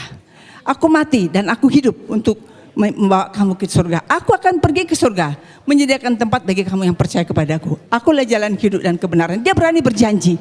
Jadi hanya itu yang bisa saya sampaikan. Hanya menjawab dari perkataan dari Bapak bahwa dia adalah Tuhan. 100% dan dia manusia 100%. Rohullah kalimatullah Isa Al-Masih. Saya baca Quran juga. Terima kasih, Tuhan berkati. Tadi Pak Yohanes menyatakan bahwa Alkitab ini adalah bimbingan Roh Kudus dan ini merupakan firman. Jadi tidak boleh main-main dengan firman ini. Oke, sekarang saya coba mau membacakan satu di Korintus. Itu Paulus berkata, apa yang aku katakan, aku mengatakannya bukan sebagai seorang yang berkata menurut firman Tuhan. Dengan apa yang saya baca ini nampaknya kontradiksi Pak, karena Paulus sendiri dia mengaku bahwa apa yang diucapkan bukan firman Tuhan. Bagaimana Bapak bisa mengklarifikasi bahwa ini adalah firman Tuhan? Itu yang pertama. Dengan Pak Luga, tadi mengenai utusan Pak, tadi kita ramai bicara mengenai utusan Yesus, utusan atau Tuhan.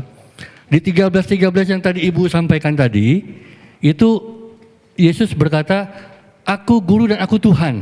Ya, tapi Bapak mungkin perlu cek dengan Pak Moko Ginta, Alkitab versi yang tahun 30 itu bukan Tuhan tapi Tuan. Ya, jadi penambahan kata H itu berdampak sangat luar biasa. Tuan Wisaksono menjadi Tuhan Wisaksono. Itu sangat bertentangan sekali, Pak. Oke, terus menyambung sedikit lagi di 13 Yohanes, masih di Yohanes juga, Yohanes 13 ayat 16, menurut saya sih ini ungkapan Yesus juga yang sangat jelas mengenai jati dirinya. Di mana Yesus berkata bahwa seorang utusan, dia utusan, ya. Tapi menyatakan dengan jelas, utusan itu tidak lebih tinggi daripada yang mengutus. Jadi ini secara logika itu tadi seperti dikatakan Pak Nababan tadi, akli tadi, kalau Yesus memang itu Tuhan, ya mestinya dia katakanlah, aku juga Tuhan, ya kan? Tapi dia bilang jangan jelas, seorang utusan tidak lebih tinggi daripada yang mengutus. Betul kan? Dan seorang hamba juga tidak lebih tinggi daripada yang menciptakan. Ya, terima kasih. Assalamualaikum warahmatullahi wabarakatuh. Assalamualaikum warahmatullahi wabarakatuh. Saya Mukti Ali, asal dari Sentul, Bogor. Tadi Pak Luga menjelaskan mengenai dari awal pernyataannya bahwa Yesus itu adalah Tuhan yang dahsyat, Tuhan yang hebat, Tuhan apa. Tapi tolong dijelaskan mengenai Matius 27:46. Itu peristiwa penyaliban ya. Sekitar jam 12 datang sebuah awan hingga kira-kira pukul 3 berteriaklah Yesus dengan suara yang nyaring. Eli Eli lama sabachthani. Tuhanku, Tuhanku, kenapa engkau tinggalkan aku? Lah, di sini kalau memang dia Tuhan, Tuhan yang mana dia panggil. Kemudian juga kok tidak sedahsyat yang Bapak sampaikan. Kemudian juga dalam tadi Bapak, mohon maaf Pak Yohanes, itu kan menyinggung masalah Lukas 4 ya. Lukas 24, mohon maaf, 24 yang 46-nya. Bahwa Mesias akan dibangkitkan pada hari ketiga di antara orang mati. Mestinya dilanjutkan, dan ini sudah dijelaskan dalam kisah Raja-Raja, kemudian Mazmur dan Torah. Tapi demi Allah sampai saat ini saya tidak pernah menemukan Pak. Mungkin Bapak bisa menjelaskan di mana itu. Kalau Tuhan memang benar, dia Tuhan yang menjelaskan, tidak berdusta, mestinya ada Pak. Dalam Torah, Mazmur, kisah Raja-Raja, bahwa apa yang dinyatakan pada 46-nya itu, silakan dicek Lukas 24, 44 sampai 46. Itu dahsyat sekali, ayat-ayat misterius ini. Jadi ternyata tidak ada, mohon maaf kalau saya katakan kok berdosa gitu. Assalamualaikum warahmatullahi wabarakatuh. Nama saya Eri dari Tangerang. Ya, jadi tadi mengatakan bahwa Paulus bisa dipercaya karena mukjizatnya yang masih ada sampai sekarang. Yang terjadi pada pendeta-pendeta yang banyak menyembuhkan orang-orang.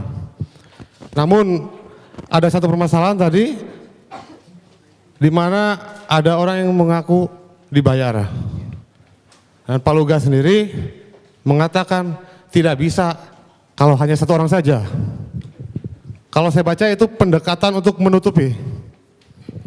Karena kalau kita ingin tahu, pendekatan kita mestinya menganggap itu fenomena gunung es yang tampak hanya sedikit saja, tapi yang di bawah sangat banyak. Itu yang sudah dibayar. Dan bagaimana yang terjadi pada yang terjadi di Kenya, saudari Esther Mwande oleh pendeta Michael Njoroge, ia mengungkapkan bahwa saya disuruh untuk pura-pura sakit dan sembuh karena dia tidak dibayar akhirnya. Nah, jadi di mana letak mukjizatnya itu? Demikian, terima kasih. saya sudah membaca bukunya Pak Insan. Masalah dia bilang ayat-ayat Nabi itu, terus terang saya udah baca banget ayat itu. Dan saya udah tahu banget itu. Yesus tidak tahu hari kiamat, bagaimana dia Tuhan. Kok dia yang nggak tahu hari kiamat? Terus terang saya udah tahu banget itu. Nah sekarang saya sedang menunggu-nunggu, Tuhan kapan saya waktunya untuk menjelaskan ini. Saya pengen banget untuk menjelaskan ini. Dan waktunya adalah hari ini.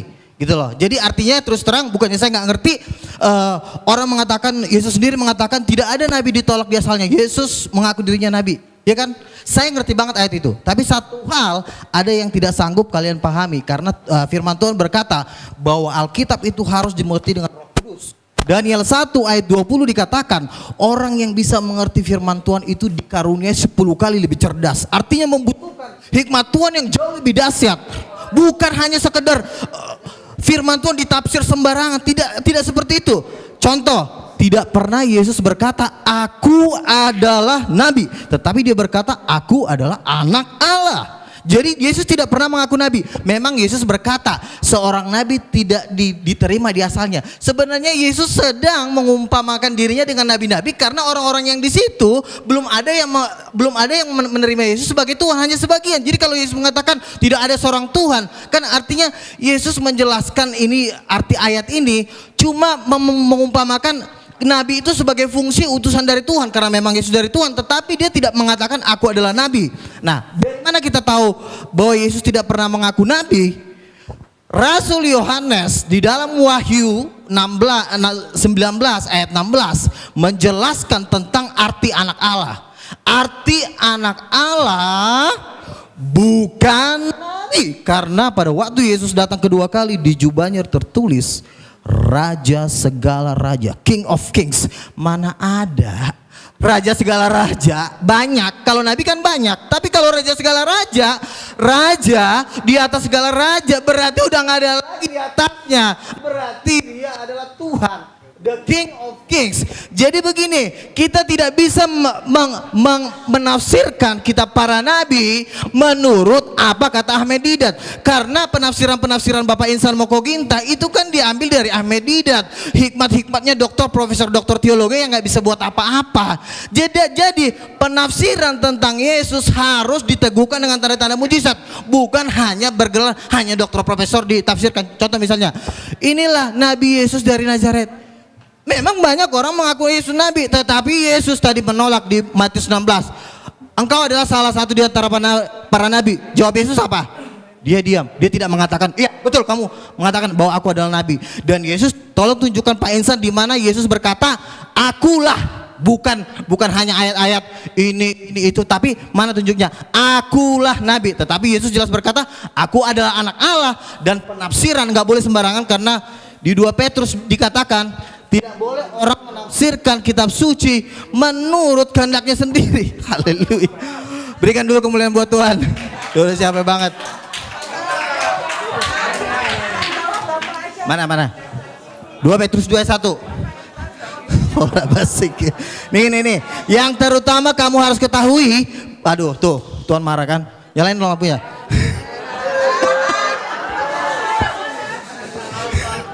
Makanya yang terutama harus kamu ketahui bahwa nubuat dalam kitab suci tidak boleh ditafsirkan seenaknya. Karena Yesus ditafsir langsung jadi nabi. Rasul nggak ada bilang Yesus nabi. Petrus sendiri berkata nih, saya baca nih.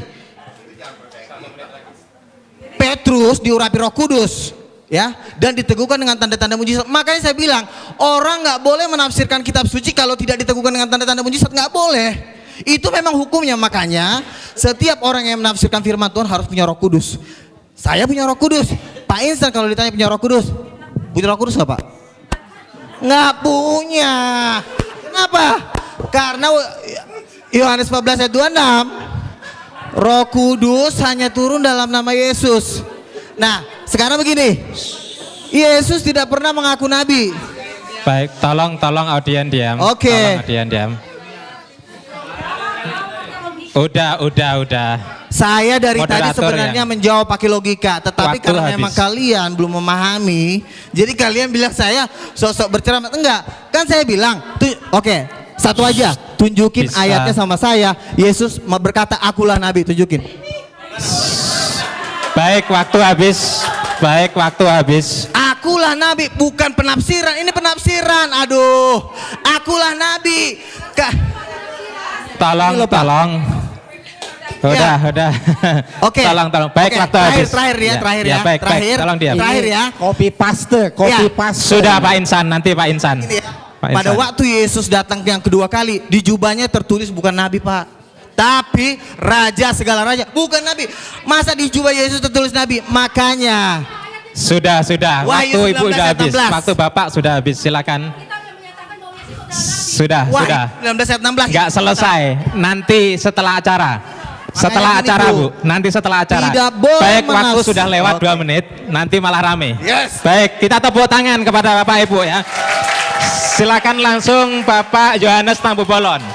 Tolong sekali lagi jangan bereaksi, jangan ditanggapi, jangan bicara, nggak habis. Nanti kalau mau berdebat ketambahan setelah acara ini. Sepakat ya?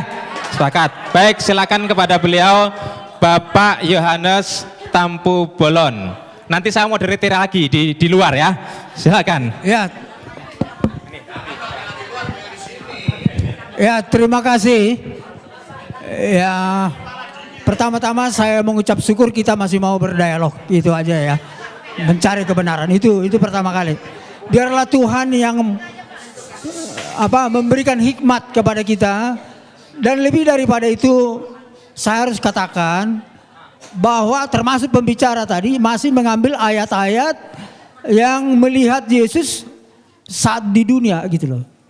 Karena perlu saudara ketahui, Yesus itu pernah ada di dunia, pernah naik ke surga, bahkan akan datang sebagai hakim raja. Itu Alkitab menulis itu. Banyak ayatnya karena waktunya sebenarnya saya tidak sempat membaca. Karena apa? Coba aja 15 menit. Waktu sekarang saya komentar 5 menit. Bagaimana saya cepat hanya ambil poin. Tapi tunggu. Tetapi apa yang saya sampaikan itu berdasarkan firman, Bu. Ya, Yesus sebagai Mesias ada ayatnya. Ya, ayatnya antara lain di sini Yohanes 14:6, Yohanes 8:24, Kisah Para Rasul 4:12. Ini beberapa ayat. Jadi bukan tidak ada ayatnya. Memang benar Alkitab juga menulis Yesus sebagai nabi. Tapi Alkitab juga menulis Yesus sebagai Mesias, bahkan sebagai raja loh. Coba teliti lebih dalam lagi. Jadi saran saya kepada pembicara dan umat, karena ada kewajiban harus mengetahui rahasia firman ini. Tapi jangan dikatakan sudah dicampuri. Kalau kita berprinsip negatif ya repot memang. Kami juga nanti kalau berprinsip Al-Quran sudah bercampur ya repot juga. Atau? Jadi jangan begitu. Kita harus yakin bahwa ini dituliskan oleh para nabi dan rasul. Rasul itu bukan rasul-rasul palsu, Pak. Bukan nabi palsu. Itu teruji. Jadi iman kita itu harus ada yang seperti itu. Jadi jangan negatif dulu. Kalau seperti itu memang susah kita titik temunya. Kita harus hormati kitab suci. Namanya kitab suci. Itu saya menghormati Alkitab. Alkitab dan Al-Quran. Maka saya hormati. Cuman kita cari titik temunya di mana. Karena memang ini kompleks. Rumit. Sangat dalam. Kalau kita tidak penuh oleh Roh Allah, memang sangat sulit mengertinya Bapak Ibu sekalian. Jadi itulah saran saya, bukti daripada kebenaran Alkitab tidak hanya tertulis, tapi nyata di dalam kehidupan umat Kristen. Umat Kristen sekarang ini walaupun masih banyak yang tercemar, saya harus katakan, tapi banyak yang masih baik, benar di hadapan Tuhan. Oleh karena mereka benar dan taat, sesuai dengan kehendak kitab suci Tuhan, taat sehingga mereka memperoleh karunia. Karunia-karunia banyak pada orang-orang yang Kristen yang taat. Bahkan jawatan itu ada di orang Kristen sekarang ini menurut penelitian, Bu. Ada nabi, ada rasul, ada di Alkitab. Dan Alkitab memang mengatakan harus ada itu. Itulah artinya Tuhan kita masih hidup. Roh Kudus masih ada. Jadi kalau misalnya Al-Quran tidak mengatakan tidak ada nabi, ya coba review lagi. Saya harus katakan review lagi. Karena apa? Tuhan itu adalah roh. Dia berfirman melalui nabi dan rasulnya. Apakah Tuhan kita mati tidak berfirman lagi sekarang? Ini pertanyaan saya kepada saudara-saudara. Saya ini orang bernubuat, mendapat rahasia Tuhan melalui mimpi, penglihatan, firman rema, mujizat. Ini yang saya tuliskan ini. Rahasia gempa banjir itu di sini, Pak. Itu menyaksikan Yesus yang datang sebagai hakim raja. Ini kenyataan. Ada di Alkitab, bahkan katanya tadi di Al-Quran ada, belum saya baca memang. Ya puji Tuhan ada titik temunya. Nah, jadi di sini kita mari pencerahan. Satu poin lagi yang harus saya sampaikan dari berbagai pertanyaan tadi, ya. Ada keunggulan daripada pengikut Kristen daripada saudara kita Islam. Menguasai ilmu pengetahuan dan teknologi. Karena apa? Karena Roh Kudus itu ada di dalam hati kita ini. Roh itu adalah Roh Allah sendiri. Berkuasa dan dahsyat. Itu saudara sebab itu. Tapi kuncinya itu ketika kita percaya kepada Isa Al-Masih karena mengkuduskan kita. Karena kita ini sudah berdosa. Hanya Yesus telah datang mensucikan kita. Sehingga kita bisa seperti gambar Allah. Sifatnya Allah. Benar saudara-saudara. Saya menjadi saksi di sekarang ini. Kuasa dukun itu gak pernah mampan kepada saya. Itu saudara-saudara. Bahkan saya menghancurkan kuasa iblis bisa. Oh bayangkan itu. Oh saya saksi itu. Banyak pengalaman saya. Nanti suatu saksi saya saksikan suatu saat. Habis ya. Puji Tuhan. Terima kasih. Kita tepuk tangan sekali lagi. Jangan sampai ada kuasa-kuasa iblis di sini. Pasti akan lenyap. Baik, untuk yang ketiga 5 menit kepada beliau Pak Insan Mokoginta dipersilakan. Tolong jangan pulang dulu. Ya, baiklah. Mana-mana? Mic itu lebih bagus barangkali. Tes, ya.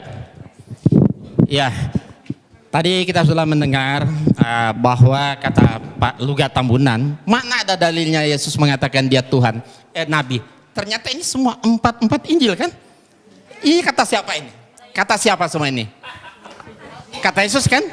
Ini ucapan Yesus sendiri mengatakan bahwa dia itu seorang nabi. Jadi apa yang saya kutip ke sini itu copy paste, tidak ditambah, tidak dikurangin. Katanya saya menafsirkan sendiri. Ini kan saya ambil dari Alkitab, tidak ditambah, tidak dikurangi. Yang mengatakan Yesus sendiri bahwa dia itu hanya seorang nabi. Yang nabi itu pasti kan bukan Tuhan. Ayat harus ditafsir dengan ayat, tidak bisa. Jadi harus ada ayat penafsiran lagi. Makanya saya katakan Rasul Yohanes menafsirkan anak Allah itu raja segala raja. Jadi harus ada penafsiran ayat dengan ayat. Tidak bisa kan seperti itu. Saya. Jangan diambil lah waktu saya. Ya. Jadi Yesus itu manusia dia nabi bukan Tuhan. Bahkan ada di sini ia bukan manusia. Sebab aku ini Allah dan bukan manusia. Jadi Yesus itu nggak mungkin Allah. Allah aja nggak bisa jadi manusia, bukan manusia apalagi Yesus. Nah, baik, saya akan melanjutkan ini. Komentar para tokoh Kristen dan Katolik tentang ketuhanan Yesus. Nah, saya punya buku. Ini ditulis oleh seorang Kristen namanya Franz Donald. Dia Kristen Tauhid namanya, tidak percaya Yesus Tuhan lagi. Ya, nah, dalam buku ini saya kutip. Ya, kita lihat komentar dan berani para tokoh Alkitab dalam seminar diskusi intelektual keilahian Yesus Kristus dari perspektif Alkitab. Nah, kita lihat pertanyaannya, mana yang benar? Yesus Kristus itu anak Allah atau Allah anak atau keduanya atau lainnya? Nah, pendeta Dri ini Broto Sudarmo, dia mengatakan Yesus adalah, dikatakan Yesus adalah anak Allah, bukan Allah anak. Nah, ini saya tegaskan, di dalam Yesus kita dapat mengenal Allah. Kemudian kita lihat Profesor Banawi Ratma. Saya tidak mengatakan Yesus itu Allah, Yesus itu anak Allah. Dan dogma Yesus sebagai Allah adalah hasil rumusan Konsili Nisea tahun 325 Masehi. Konsili Nisea inilah yang menjadikan Yesus sebagai anak Allah. Beliau menegaskan pula bahwa konsili itu tidak alkitabiah. Nah, kesalahannya katanya dogma teologi dianggap bisa memberikan kesimpulan tentang Trinitas yang terjangkau, padahal tidak. Saya tidak setuju dengan bahasa dogma. Saya lebih suka memilih yang sederhana, yaitu bahasa Alkitab. Yesus bukan Allah, tapi Yesus jalan menuju Allah. beliau menegaskan pula bahwa memang saat ini jemaat-jemaat sudah punya tradisi bahwa Yesus adalah Allah. Gereja sangat sulit mengubah teks liturgis yang bernada dogmatis. Ungkapnya beliau mengungkapkan, andai kata gereja-gereja berani sepakat untuk merombak dogma liturgis, maksudnya tentang Trinitas, ya silakan. Nah, gitu kan? Nah, kemudian ini Hortensius, ya. Dia sarjana sekolah tinggi filsafat. Dalam acara tersebut beliau katakan apa? Yesus itu tidak pernah memperkenalkan dirinya sebagai Allah. Yang juga dikatakan Paulus tidak pernah menyebut Yesus Kristus sebagai Allah. Jadi beliau yang sangat paham bahasa Ibrani dan Yunani menegaskan pula, harus ditegaskan bahwa dalam perjanjian baru tidak pernah ada rumusan Yesus adalah Allah.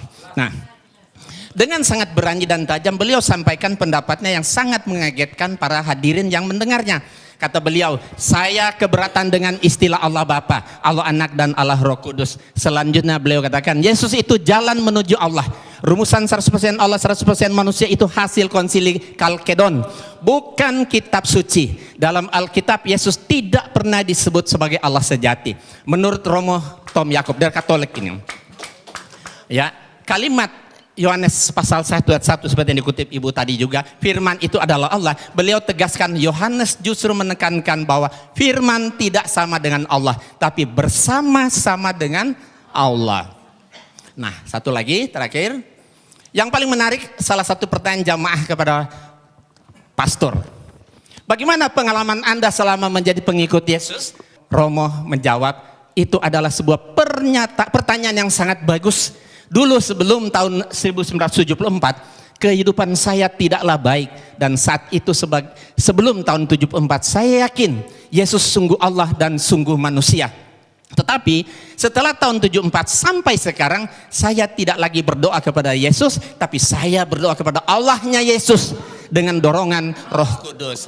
Nah, saya lebih Kristiani sejak saya percaya Yesus bukan Allah daripada sebelumnya ketika saya percaya Yesus itu adalah Allah.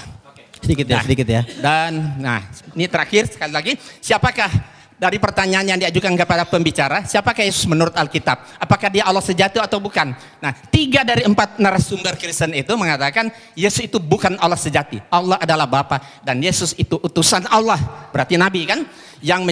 Yang menjadi jalan bagi manusia untuk menuju kepada Allah. Nah, rumusan Konsili Nicea tahun 35 mengatakan, ya, dogma Trinitas sudah waktunya ditinjau kembali atau dirombak atau bahkan ditinggalkan sama sekali. Gitu. Sedikit ya. Itu pendapat para pakar, Baik. bukan 12 rasul.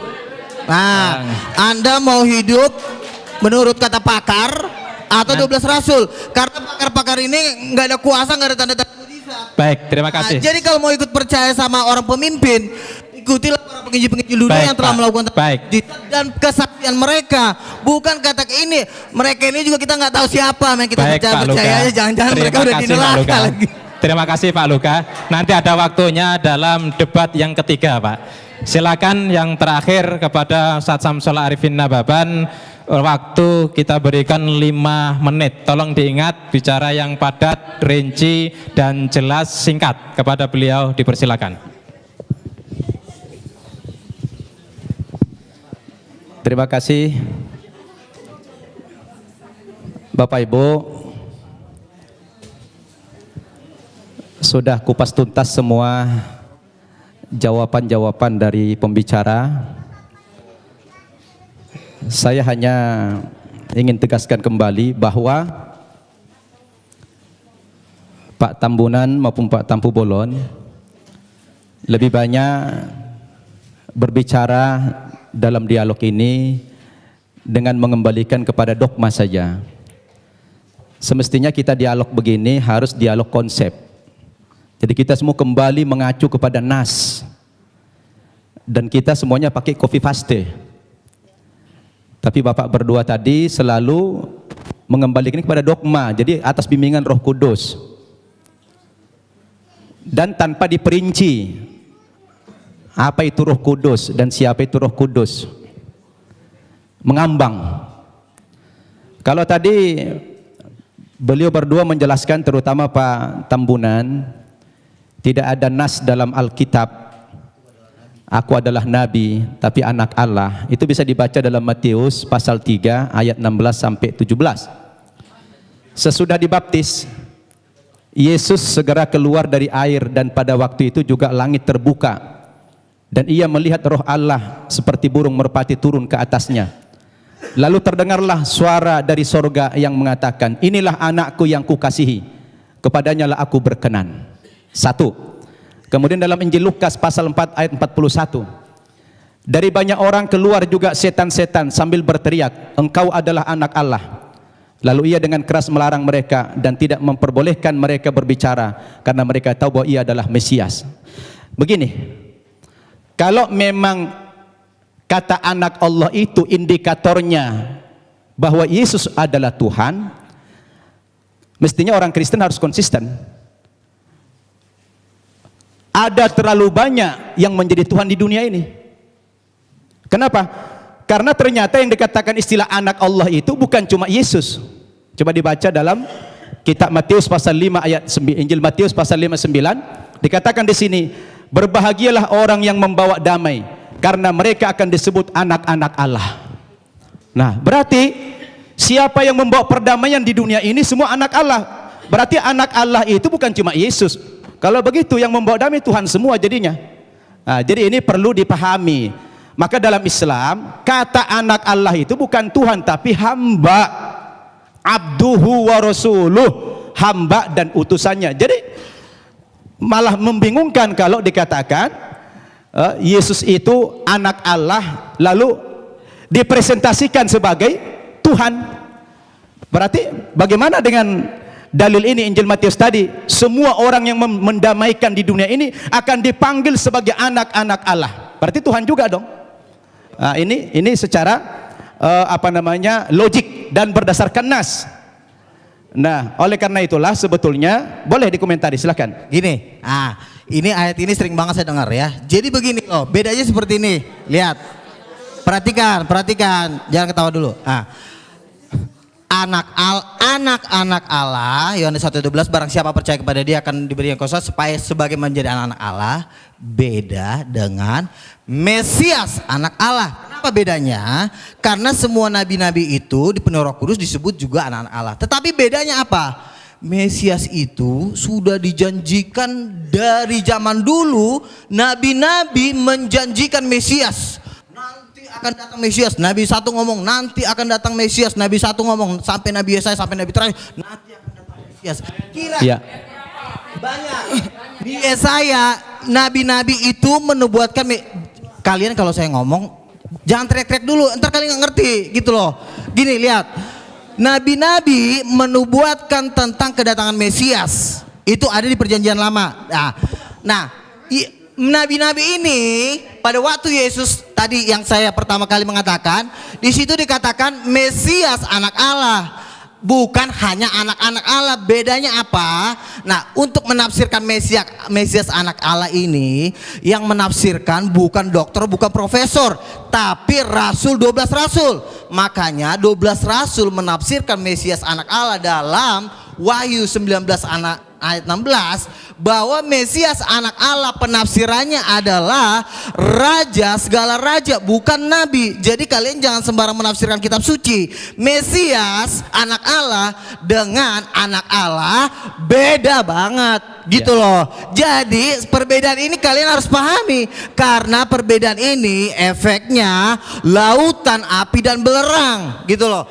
Jadi Mesias anak Allah dan anak-anak beda. Itu yang saya pahami dan yang saya pelajari selama ini, karena saya udah tahu jawaban pertanyaan kalian pasti itu gitu loh. Jadi itu gantian. Saya belum selesai tadi. Itu sanggahan dari beliau. Kita jadi bingung nih. Kenapa bingung? Kita kan membaca Alkitab ini justru kita menghindari tafsir. Ini textbook kita ini, copy paste. Kalau memang tulisan-tulisan kami yang mengambil dari Alkitab ini dianggap salah, padahal ini adalah textbook kami menulis di sini. Terus apalagi yang dipakai sebagai hujah, sebagai jangan baca argumen. satu ayat aja Pak. Makanya Satu. baca Jadi juga gini, kitab Wahyu. Jangan cuma baca. Saya mau kembali kepada teks lagi. Di antara indikasi juga Yesus bukan Tuhan, Saya baca dalam Injil Markus pasal 13 ayat 31 sampai 32. Dikatakan dalam ayat ini, Yesus tidak tahu kapan kiamat itu terjadi. Masa ada Tuhan tidak tahu kiamat kapan terjadi? Nah, ini menjadi pertanyaan yang menarik sebetulnya. Jadi ini tanpa tafsir, ini bukan tafsir. Jadi ini bukan tafsir, kami nggak berhak menafsirkan. Makanya kami hanya textbook saja. Kembali kepada Kofi Faste ini. Nah, terkecuali kalau bapak-bapak tidak lagi mengakui Alkitab ini, lain soal. Jadi kalau mau dibantah sebetulnya jangan dibantah kami, dibantah saja itu Alkitab. Karena kami hanya menyadur saja. Iya, demikian. Terima kasih. Makanya Pak, kesimpulan Baik, dari Bapak. seluruh Injil itu ada di kitab Wahyu. Jangan kalian baca cuma kitab Injil doang. Baik. Tapi kitab Wahyu kalian baca, itu kesimpulan dari seluruh Injil itu ada di kitab Baik, Wahyu. Jadi terima kalau mau kasih. kalian, ntar lupa. Kalau Itu kalian mau juga menafsirkan, bicara, Pak. Kalau kalau nanti kalian semua mau ingin menafsirkan bicara, ayat Alkitab, baca kitab Wahyu, karena di kitab Wahyu dikatakan di seluruh umat, seluruh malaikat itu menyembah Yesus, ada ayatnya di kitab Wahyu. Makanya baca kitab Wahyu, karena kitab Wahyu itu penafsiran dari rasul-rasul. Saya bacakan ya, saya bacakan. Baik, Bapak, saya kasih waktu setengah menit, tidak lebih, tidak Ya, kurang. ya. Setelah itu Bapak nggak bicara Dan lagi. Wahyu Setengah menit ya, Pak, Wahyu ya? 5 ayat 11, maka aku melihat dan mendengar suara banyak malaikat di sekeliling tata makhluk-makhluk dan tua-tua, itu jumlah mereka berlaksa-laksa.